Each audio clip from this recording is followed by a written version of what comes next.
Hello, lovely viewers. Thank you very much for supporting us always. I am Nana Akusia Asantoa Adepa.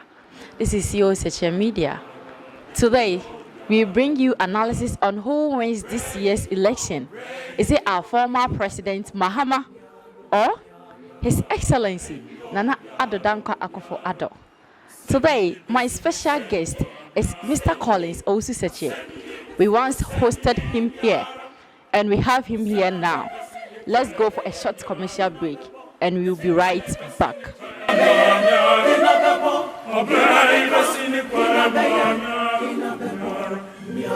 Welcome back.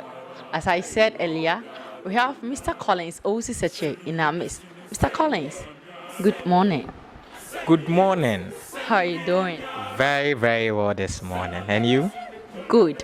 We thank you very much for the other time. Oh, thank you too for having me here today too. Yeah. And we hope to educate Ghanaians the better. Yeah. Okay. Mr. Collins, does Mahama has chance of winning this year's election? Thank you very much.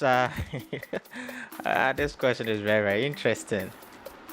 Let me say this. If the various political parties think that they have no chances of winning elections, then I think they wouldn't have even first of all contest in the elections at all.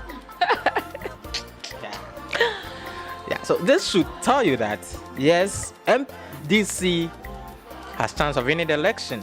Likewise, the other political parties like PPP. You get me? Yeah. So that is it. Thank you. Okay. Thank you very much, Mr. Collins. Who is more likely to win this year's election? Is it our former president, John Mahama, or His Excellency, Nana Addo Akuffo Addo? Yeah. Thank you very much. I think this is the question itself. Yeah, this is the question itself.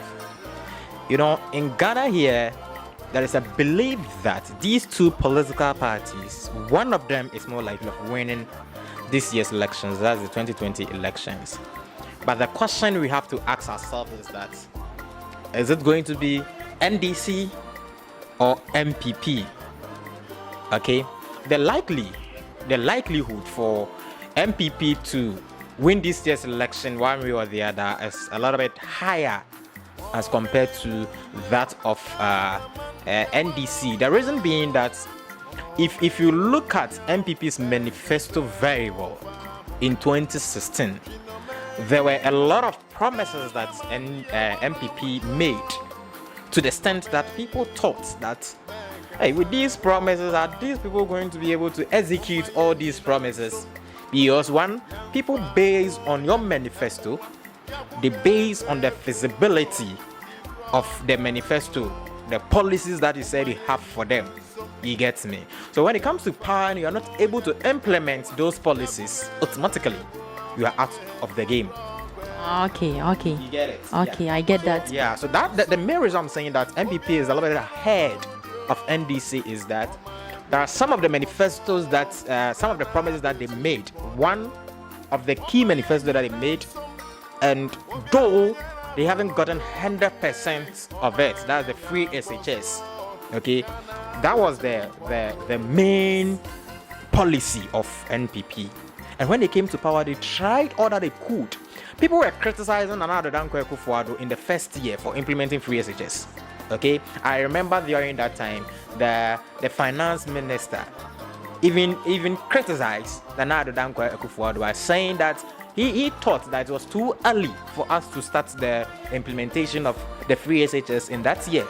And aside, he also thought that there are some individuals in the country who can afford the payment of their wars fees. So why do you have to give this free SHS out? And let me tell you, the free SHS is really going to sell for NPP this time. Why? In that, you know, there were a lot of parents who were having problems in educating their wars or in educating their kids. When they go to various SHS, where I teach, St. John's for instance, at a second D, there are some of the guys there that when you meet them, you could see from their face that they are very old. Oh. You get that? Yeah. So without the implementation of free SHS, there's no way these individuals could have benefited from various education that we're having in our country. Okay. You get that? I get So you. free SHS is really selling for MPP this time. If you put that one aside, there is another policy that MPP in their manifesto they said, and they have done it, and it's really selling for them. And that is the implementation of bringing back the allowances of the nursing trainees and the teacher trainees. This is really going to sell for MPP as well. We have a lot of our young sisters around who are benefiting from this. Okay? And all these individuals are going to campaign, or they are going to vote based on this. And the last part that I'll talk about, that is giving MPP a lot of a chance, is the economy. You know, people have criticized Bawumia a lot, and myself, I've always been even saying it, that if you look at the kind of promises that Dr. Bawumia made with regards to what they have done, then I can mark you, let's say, 40%. Wow. Yeah.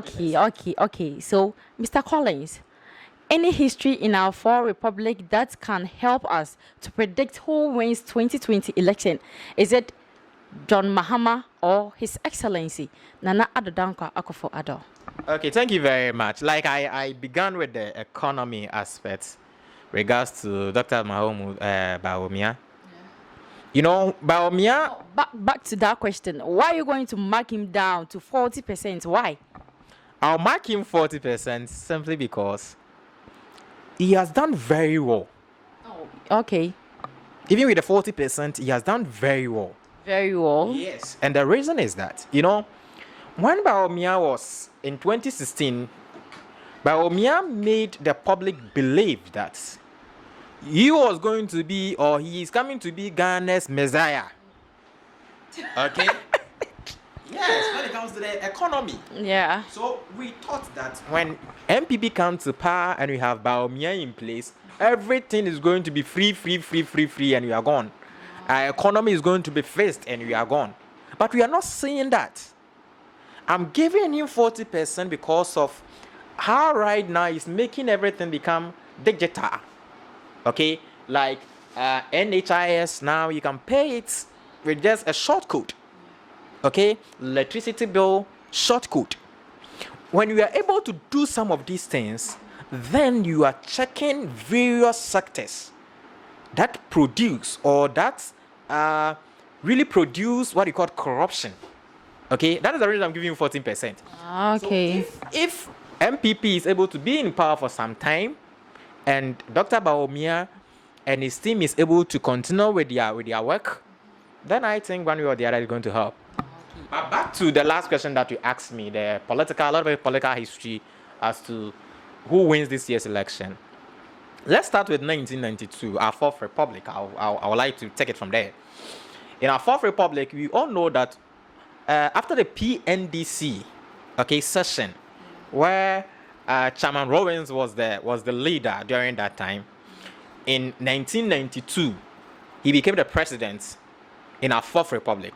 Yes. Okay, with his vice president or His Excellency Aka. Okay, when we were moving to 1996, Aka wasn't part of NDC any longer. He formed his own political party. Ghanaians in 1996 thought that Chairman Rawlings has started something.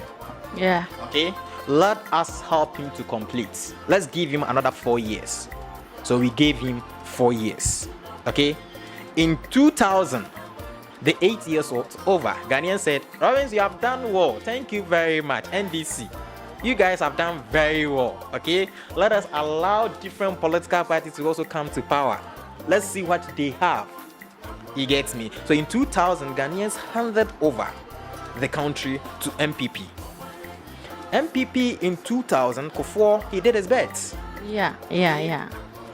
In 2004, Akuffo continued. Ghanaians said, Akuffo, we have started something complete for us. So Akuffo also did something. Okay. In 2008, the whole world And even Ghanaians thought that MPP is going to continue. Okay? People thought that, oh, Nana is coming in 2008. There's no way the incumbent is going to lose. Ghanaians said, MPP, you have done your best. Allow us. NDC, come again.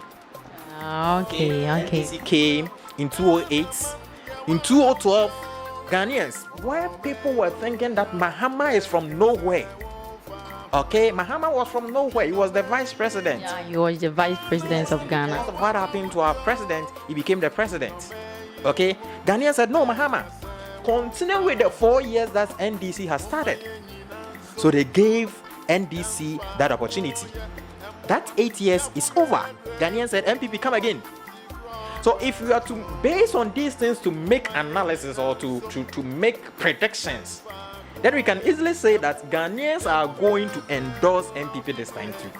Okay. They will make President Akuffo Addo and his team complete with their 8 years. So this is a little that I can say regards to who wins this year's election and who is more likely to win this year's election. But however, don't forget that in politics anything can happen. It's just like our normal football and these super bet guys.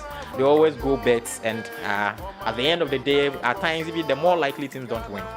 So there's a possibility that NDC can also win in this year's election. Thank you. Thank you very much. Our viewers, please, let's go for a short commercial break and we'll be right back.